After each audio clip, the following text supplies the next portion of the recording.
Hello. Okay. Hello, everyone. This will be a short demonstration of some of the scripting capabilities of Unity, and we'll just go through a simple example of making a key work to open a door in a hallway. And this is a bit of an extension to the previous scripting exercise or lab where you were able to pick up objects. But this time around, you're not just picking up an object, you are using the object to activate a lock. And the lock, in turn, has to start an animation or a change in appearance of another object, namely the door. So we are talking about an interaction between several behaviors in one scene. And so this, I'll first show you what it looks like when you run it. So let's run this here. We're in the hallway, and we see there's a floating object in front of us, a glowing cube, and that's our key. And if we pick that one up,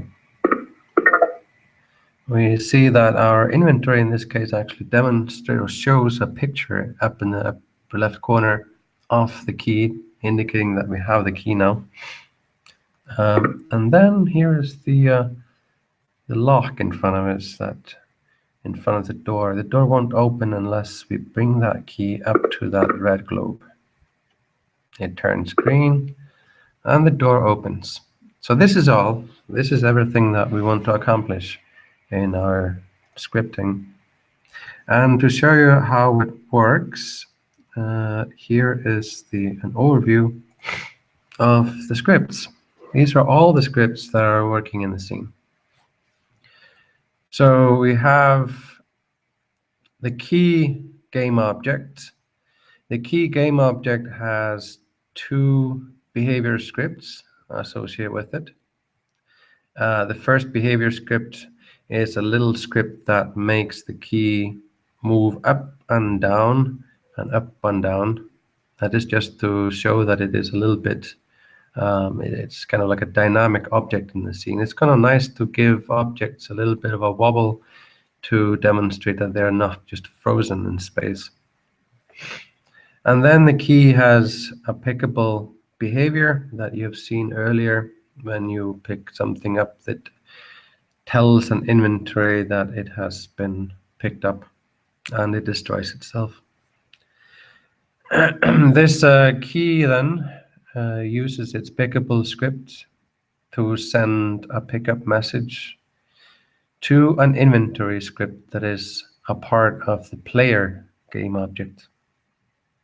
The player game object has the inventory script to receive the pickup event, and basically stores the fact that it now has the key. Then on the other side here towards the door, we have a lock game object, and there's a single behavior script associated with the lock. This behavior script has to ask the player inventory whether it has the key or not. So it calls a function in the key inventory.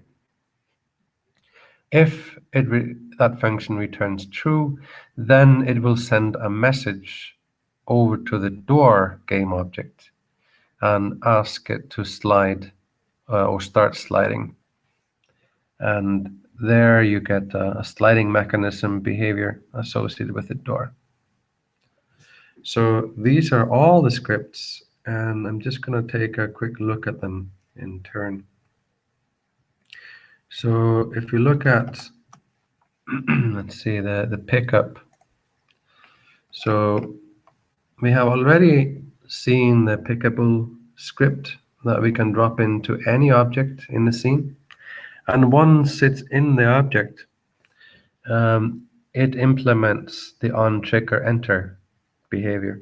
So if there's a collider on the object and that collider is a trigger, then this method will get called. And just like before, the method here checks to see if the colliding object is tagged as a player. And if that is the case, then it will send a message to the player game object, and that message is pickup. And so we are assuming that in the player game object, there's a script that implements a method called pickup. Unlike the previous implementation of pickable, I actually moved the playing of the sound, pickup sound, into the pickable behavior. So you will see up here that the pickable behavior has a public variable here, member variable called pickup sound. And it's an audio clip that you can associate with any pickable script. And that audio will get played when the pickup event occurs. It makes more sense to play the sound by the object that you're picking up, so that you can actually assign different pickup sounds to different objects if you like. And then once the sound has been played, then this object is destroyed. So we are basically assuming that the player now has the key, and the player is responsible for keep track of what it has picked up. Now inside the player, and we can see this also in here, we were just looking at the key game object, and here we can see that the pickable script is right here associated with the key. So the player game object has a lot of scripts that come with the first-person controller, but here at the bottom we have our own behavior, and that is the key inventory script. And the key inventory script is actually pretty much the same as the inventory script that we did earlier, except that this derives from inventory. So as you can see here, the key inventory is just an inventory that has this new method called hasKey. And this new method will return true if in fact there is something in the inventory. This is a very simplified inventory. It assumes that the first object you pick up is the key. So if the count goes above 0, then this key inventory will return true if anyone asks if it has the key. And to add this method, we're just extending or deriving from the inventory class. And the inventory class was this one here that implemented the pickup method and increments a counter. So the key inventory class inherits the pickup function, but also adds a hasKey function.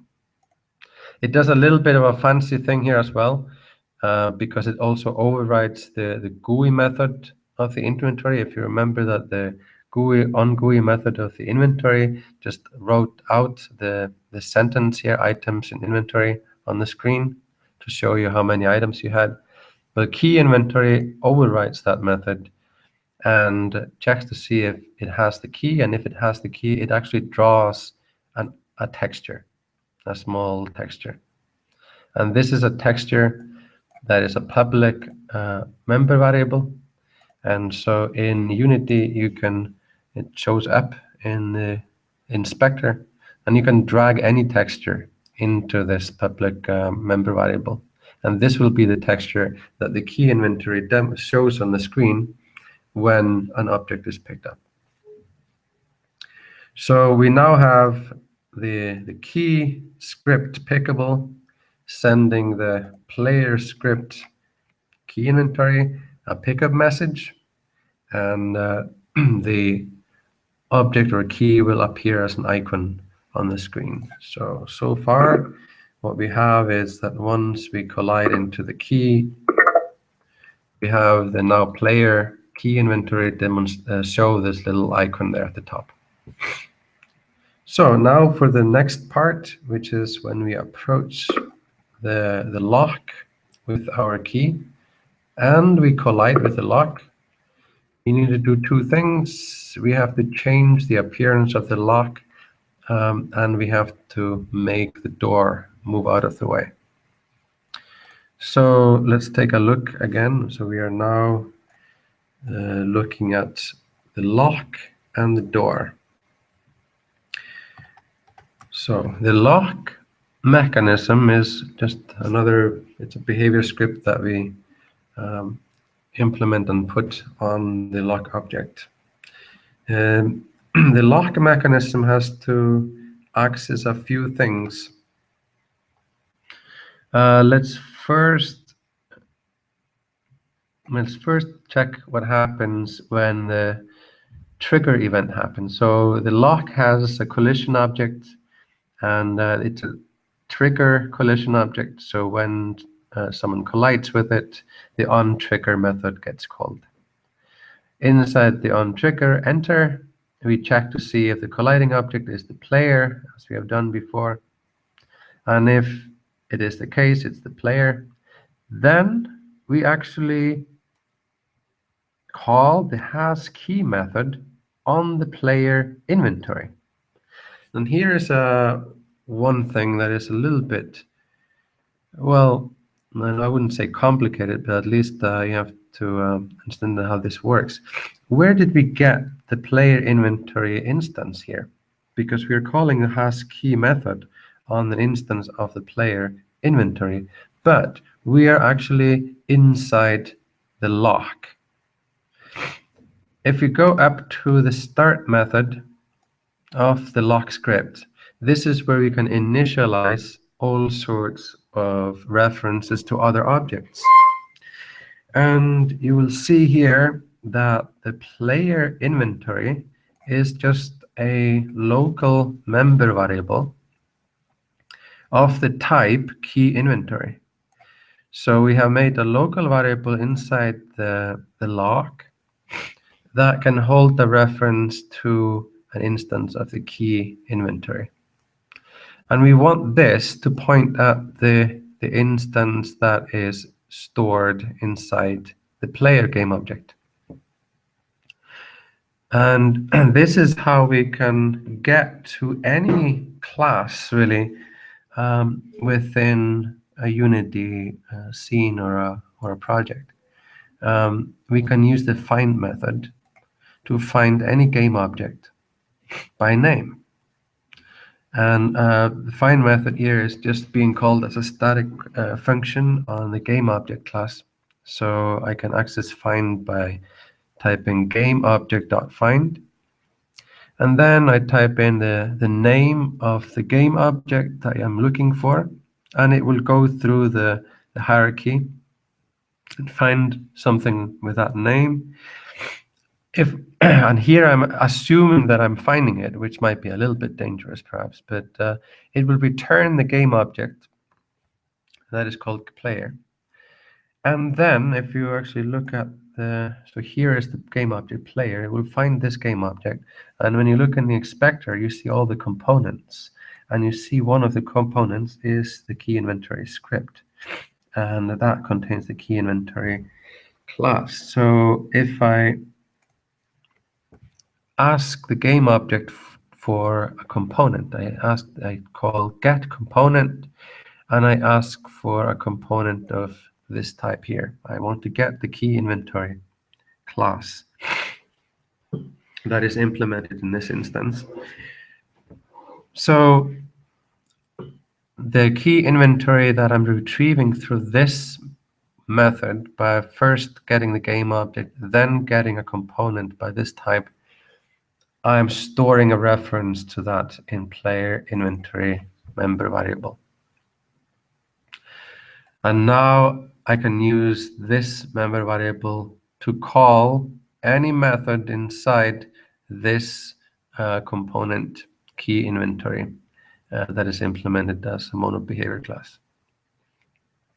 And therefore, down here, I can call hasKey on the key inventory class that I retrieved earlier and storing in player inventory.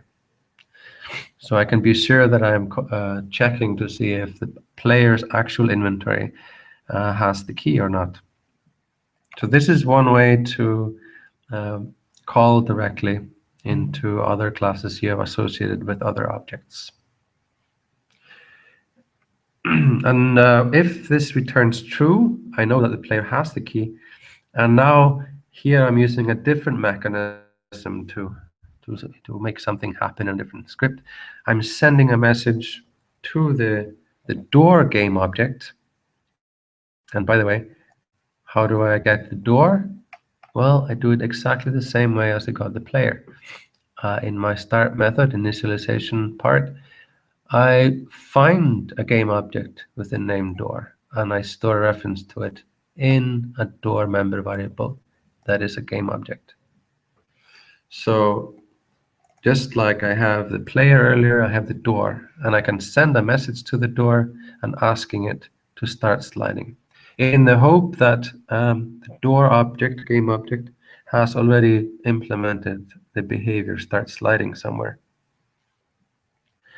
And then I want to change my color to green, the color of the lock to green, and that method is here. Implement a special method to change the color of the lock to green. And it is not completely trivial how we change the color of the lock, because if you look at the lock itself, the lock game object is a pretty simple game object. It just has the lock mechanism script here. And then underneath it, it has several different game objects, including the light bulb, which is the red glowing sphere here. And it has also the point light source that is creating this reflections on the surfaces of the surrounding things. So I have to change the color of the light, and I also have to change the color of the material of this sphere object. So I have to get basically a reference to both of these components. And in the script, you will see that I'm actually getting these game objects again through a find method. I'm getting the bulb game object and the light game object through the find method. And now I can, within the light bulb, for example, I can get one of the components, which is the rendering component. It has a material member variable. And through the material of the light bulb, I can give it a new color with the set color method. So materials are parts of the renderer component. And in order to change the appearance of an object through basically accessing the shaders of any objects, I have to go through the material component. So by retrieving the material component of the bulb, I'm now able to call the set color on that material. And I can set different, we could say, channels of, I can both change the albedo color, and I can change the emission color. These are essentially inputs to this shader. It's using now here the standard Unity shader, and I can change the parameters in the shaders using the special notation here. So these two lines change the shader inputs for the bulb materials, but then I can also get the light component, and I can change the color of the light component just as well. So the set color method inside the lock is able to access the correct components and change their color. And then back in the trigger method here, we have now changed the lock color. So the trigger method has checked to see if the player is colliding with it. It has checked to see if this was the player, if the player has the key. And if the player has the key, then send the door object a start sliding message.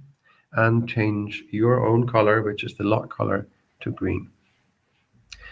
So that's how we now get the functionality of picking up the key, and once we get to this lock, it will turn green and the door receives a start slating message. So back in the overview here, we have now looked at how the lock mechanism operates. The start sliding message is being sent over to the door in the hope that there's some behavior there that implements this behavior. And so we have to add to the door a sliding mechanism that implements said behavior. What does that look like?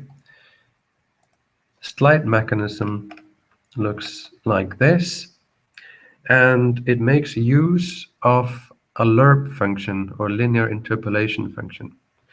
And this is documented in the Unity documentation script reference, and this code is pretty much lifted directly from that documentation on the lerp function.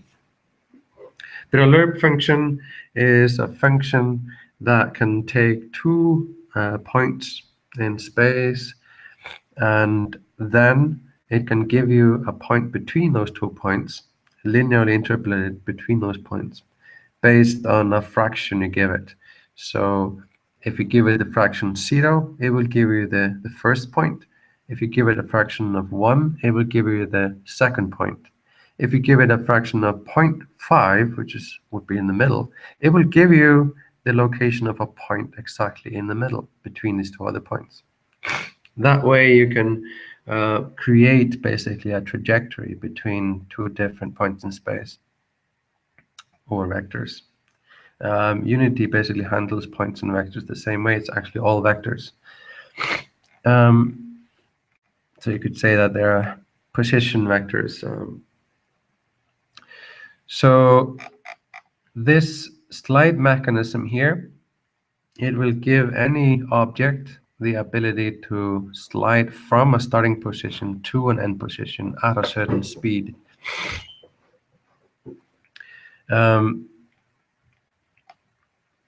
It has two public member variables that we need to set up for this to work. The start marker and the end marker. So in here, if you look at the door has the slide mechanism right here, and the start marker and the end marker have already been inserted. These markers are transforms. They're basically points in space, and they were created simply by going into create and create empty. And when you create an empty game object, all it is that it is a transform. So you see the only component it has is transformation component. And you can move this empty game object in space, and it changes its position. And you can also rotate it and things like that. So an empty game object is a transform in space. The sliding mechanism script takes two transforms. It takes the initial position and the end position as transforms. So what we did was that we created two empty game objects and called one of them door begin position, and the other one got the name door end position. These are two game objects that you will probably see better if I move out a little bit like this, maybe. Here is one of them, and here is the other one. This one marks the beginning position of the slide, and this one marks the end position of the slide. The beginning position of the slide actually coincides perfectly with the location of this door panel here. That is the geometry, this geometry here. As you can see, the door has a transform, and then it also has a beginning position that is exactly the same transform. But just for simplicity, I have a special begin transform here. And then the end position is just the same one, except that it's the y position is a bit higher. So this script slide mechanism wants a start marker, and so you can drag this object directly into the start marker variable, and this one end position into the end marker variable. And now inside the script itself, the start marker and end marker correspond to these two transformations. And when this script receives a start sliding event or message, it will check what the time is, what the time of the start of the move is. So this is the current time, basically. Time.time is the current time. This is the start of the clock for this movement. Then it takes the end marker and the beginning marker and gets the distance between them. And it's simply by subtracting one from the other and then getting out a vector that is displacement vector between these two vectors. But this is the distance then turned into length. So the displacement vector is a vector, but then the distance method turns that out, gives you the length of that vector. This is the length of the journey in meters that this object is about to embark on to get from the first beginning position to the end position. That's the initialization, the start time, and the length of the journey. And then the sliding parameter is turned into true. The fact that it's sliding means that when the update method is called for this game object, which is called every frame, it will fall into this block here, the sliding block. This means that the sliding is in progress. And when you get into the sliding block, it checks to see how much time has passed since the beginning, since the clock started. And so basically this means that it's, if it's maybe 1 second, 2 seconds or something like that has passed since we started the clock.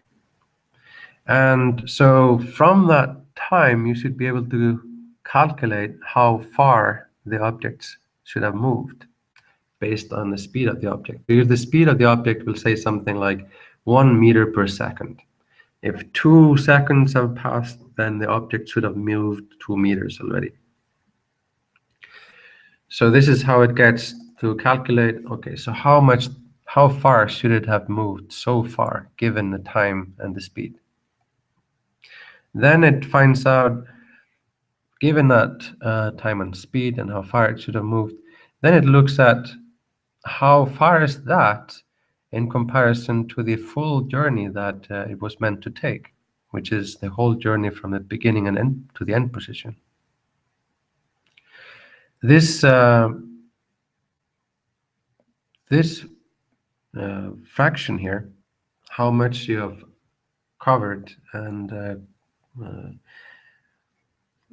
how much of the full journey length you have covered is the fraction from 0 to 1. So if you have covered none of the distance, this fraction would be 0. If you have covered the full distance, this fraction should be 1. And that's exactly what the lerp function wants. It wants a value from 0 to 1 to indicate how far along a certain path you have gone. To interpolate between 2 points. So this fraction is sent as a parameter to a lerp function that also takes the beginning marker and the end marker. And this lerp returns a vector, basically it returns a three-dimensional value which can be assigned to the position of this object, this current object, which is the object that contains this behavior script. So this fraction here will grow from 0 to 1 as the movement goes, as the movement progresses, and it will give the position a value based on that.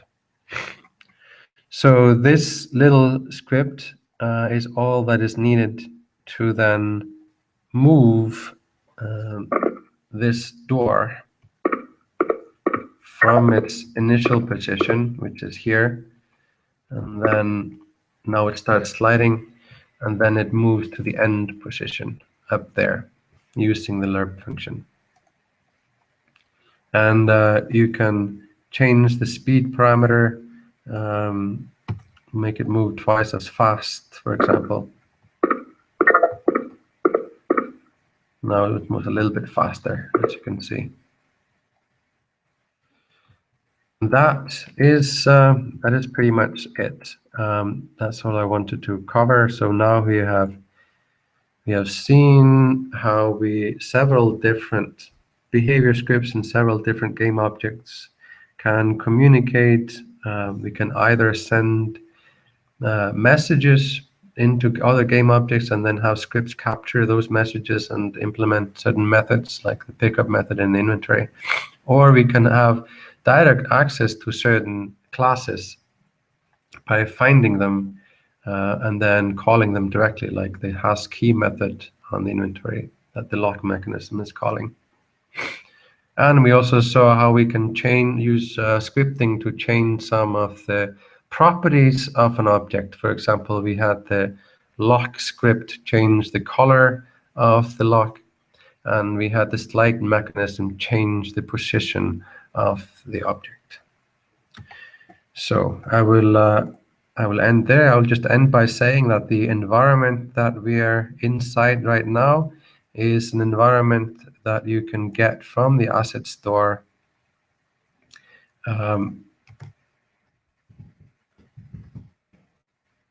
It's called corridor lighting example. This is a free asset from the asset store by Unity, and it contains these very nice indoor elements that you can piece together into your own hallways and corridors, and makes for kind of a nice test environment. Okay, I think that's it for now. I'll make these scripts all available to you so that you can take a look at them yourselves, and then you will be doing making similar scripts in class on Friday. Thank you, and goodbye for now.